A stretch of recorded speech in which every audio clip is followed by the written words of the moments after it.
시간이 되었습니다. 다 같이 사도신경으로 신앙 고백하시며 2023년 3월 10일 금요일 새벽 기도에 함께 시작하겠습니다. 나는 전능하신 아버지 하나님 천지의 창조주를 믿습니다. 나는 그의 유일하신 아들 우리 주 예수 그리스도를 믿습니다. 그는 성령으로 잉태되어 동정녀 마리아에게서 나시고 본디오 빌라도에게 고난을 받아 십자가에 못 박혀 죽으시고 장사된 지 사흘 만에 죽은 자 가운데서 다시 살아나셨으며 하늘에 오르시어 전능하신 아버지 하나님 우편에 앉아 계시다가 거기로부터 살아있는 자와 죽은 자를 심판하러 오십니다. 나는 성령을 믿으며 거룩한 공교회와 성도의 교제와 죄를 용서받는 것과 몸의 부활과 영생을 믿습니다. 아멘. 오늘 우리 함께 읽을 기록된 하나님 말씀 민수기 제29장 7에서 11절까지의 말씀입니다. 구약 245쪽경에 있는 민수기 제29장 7에서 11절까지의 말씀입니다. 일곱째 달 여름날에 너희가 성회로 모일 것이요 너희의 심령을 괴롭게 하며 아무 일도 하지 말 것이니라. 너희는 수송아지 한 마리와 순양 한 마리와 1년 된 순양 7마리를 다 흠없는 것으로 여호와께 향기로운 번제를 드릴 것이며 그 소재로는 고운 가루에 기름을 섞어서 쓰되 수송아지 한 마리에는 10분의 3이요 순양 한 마리에는 10분의 2요 어린 양 7마리에는 어린 양 한 마리마다 10분의 1을 드릴 것이며 속죄제와 상번제와 그 소제와 그 전제 외에 수념소 한 마리를 속죄제로 드릴 것이니라. 아멘.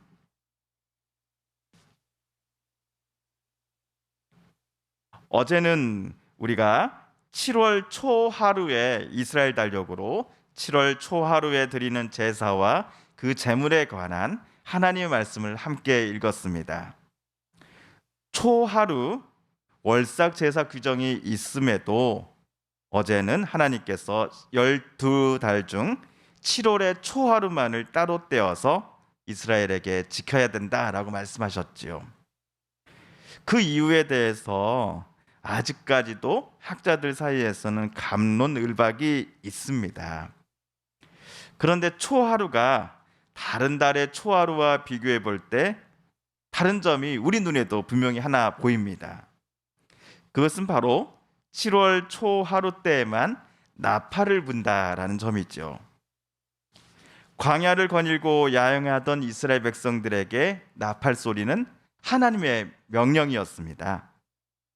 광야에 머물다가 들려지는 나팔 소리는 자, 이제 우리가 전진해야 한다라고 하는 하나님의 명령의 사인이구나라고 이스라엘 백성들은 받아들였던 것이지요.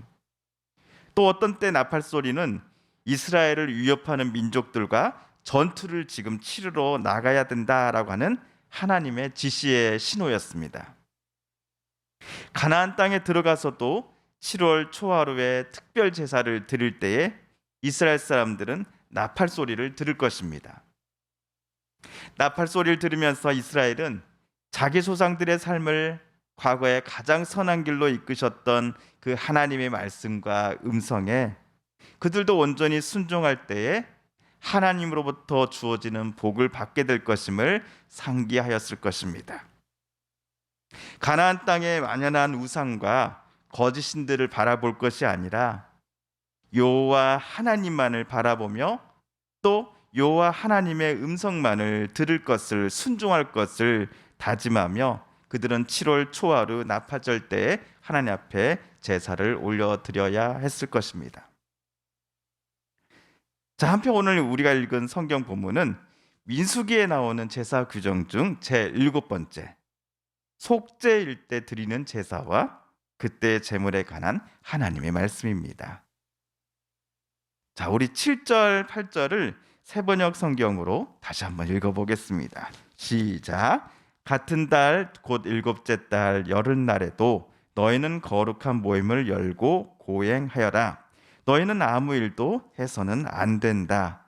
너희는 나 주를 향기로 기쁘게 하는 번제로 수송아지 한 마리와 순양 한 마리와 1년 된 어린 순양 7마리를 골라서 바쳐라. 대속제일의 날짜가 7월 10일입니다.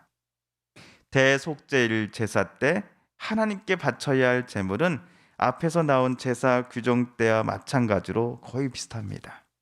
수송아지 한 마리, 순양 한 마리, 1년 된 순양 7마리를 다 흠없는 것으로 하나님 앞에 불태워 바쳐야 합니다.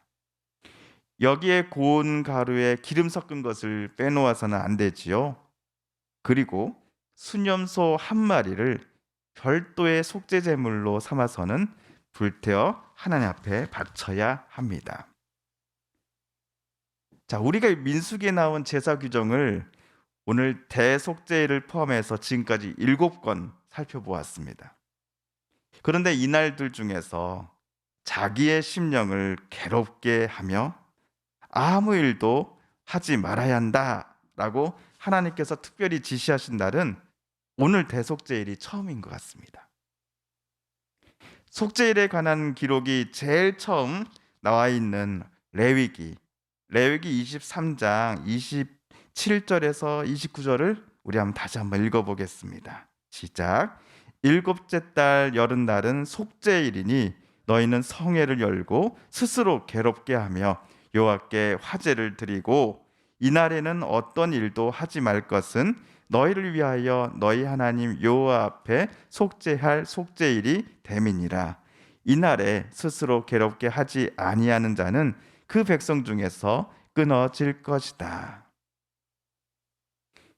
스스로 괴롭게 한다 또는 자기의 심령을 괴롭게 한다와 같은 표현은요, 다름 아닌 금식을 표현합니다. 6월절이나 7월 초하루 축제와는 달리 오늘 7월 10일 대속죄일은 자신의 죄를 참회하고 하나님께 용서를 구하는 날이기 때문입니다. 밀을 풍성하게 수확하여 배부르게 먹게 해주신 하나님께 감사하는 날이 7.7절이라 한다면 오늘 7월 10일 속죄일은 온종일 음식을 입에 대지 않는 날입니다. 부유함과 풍족함 속에 있다 보면 사람들은 자주 자기 자신 안에 숨겨진 죄악과 어두움을 잊어버릴 때가 많은 것 같습니다. 풍요로움과 배부름은 우리 속에 있는 어두움과 또 잘못된 과거들이 모두 해결되고 사라져버린 것이냐 사람들로 하여금 착각하게 만듭니다. 아마도 이러한 이유 때문에 하나님은 이스라엘 백성들에게 대속죄일에는 금식을 지시하셨던 것이 아니셨을까 싶습니다. 만약 어떤 학자들의 주장처럼 이스라엘 달력으로 7월 1일 초월이 이스라엘만의 새해 첫날이다 라고 한다면 그로부터 10일이 지나 7월 10일 대속죄일로 그날을 지킨다라는 것은 이스라엘 사람들에게 어떤 의미가 있을까 한번 생각해 보았습니다. 7월 1일 새해를 시작하고, 물론 이스라엘 달력으로 말입니다. 새해를 시작하고서 여전히 하나님과 사람들 앞에서 용서받지 못한 죄와 어두운 죄악과 과거를 용서받고서 새로운 한 해를 온전히 하나님의 뜻대로만 살겠노라고 이스라엘 사람들은 7월 10일 대속죄일에 기도하지 않았을까 싶습니다. 우리도 연말연시가 되면 괜히 기분이 들뜨곤합니다. 그렇다고 하여서 연말연시 사회에 가득한 분위기에 휩쓸려 내가 작년 한 해 누군가에게 저질렀던 그 악함과 또 실수 그런 것들마저도 어물쩍 넘어가려고 해서는 안 될 것입니다. 내가 저지른 잘못, 누군가에게 물질적으로나 정신적으로 피해를 입힌 일에 대해서 우리는 하나님께 용서해 달라고 기도하는 것으로 끝나서는 안 될 것입니다. 내가 피해를 입힌 당사자에게 반드시 용서를 구해야 되겠죠. 이런 의미에서 오늘 하나님은 이스라엘에게 새해를 시작하고 10번째 되는 날 대속죄일의 제사 규정을 반드시 지켜야 한다라고 명령하셨을 것입니다. 죄로 인해서 우리는 여러 존재와의 관계가 깨지는 것을 경험합니다. 다른 사람과의 관계를 시작으로 나와 자연과의 관계도 깨지고요. 그리고 나 자신과의 관계도 훼손되며 마지막으로 나와 하나님과의 관계에 죄는 금이 가게 만듭니다. 그러나 나의 연약함과 죄악을 솔직하게 하나님과 또 사람 앞에 인정하고 고백하며 용서를 구할 때 앞에서 깨졌던 관계들은 회복되어 가기 시작할 것입니다. 회복을 통해 우리가 안정감과 평안함 속에 다시 들어가기를 하나님은 저와 여러분에게 원하실 것입니다.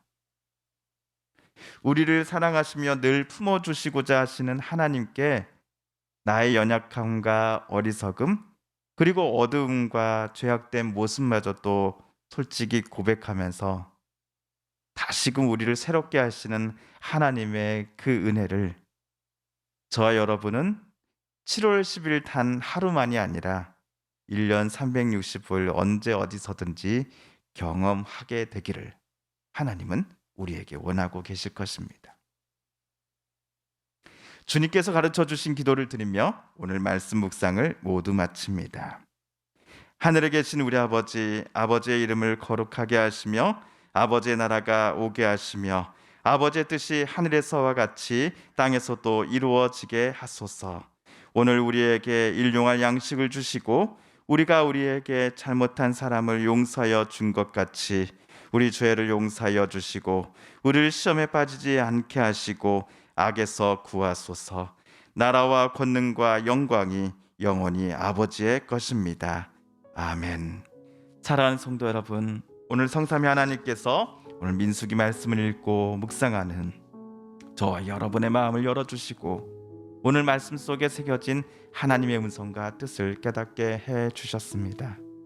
오늘 이 시간 우리가 깨닫고 또한 다짐한 바대로 살아가게 해달라고 이 시간 하나님 앞에 기도드리길 원합니다. 우리 성도님들 또 가족들 또 이웃분들 중에 하나님의 고쳐주심 또 치료하여 주심 회복시켜 주심을 놓고 간절히 기도하는 분들이 계십니다. 이 시간 우리도 같은 마음 같은 뜻으로 함께 기도하겠습니다. 우리나라와 이 나라 이 땅을 위하여 또 튀르키예와 시리아 국민들을 위해 또 우크라이나 국민들을 위해 함께 기도하겠습니다. 마지막으로 우리가 가지고 나오는 간절한 기도 제목 하나님께 아뢰며 하나님의 은혜의 보좌 앞으로 더 가까이 나아갑니다. 함께 기도하겠습니다.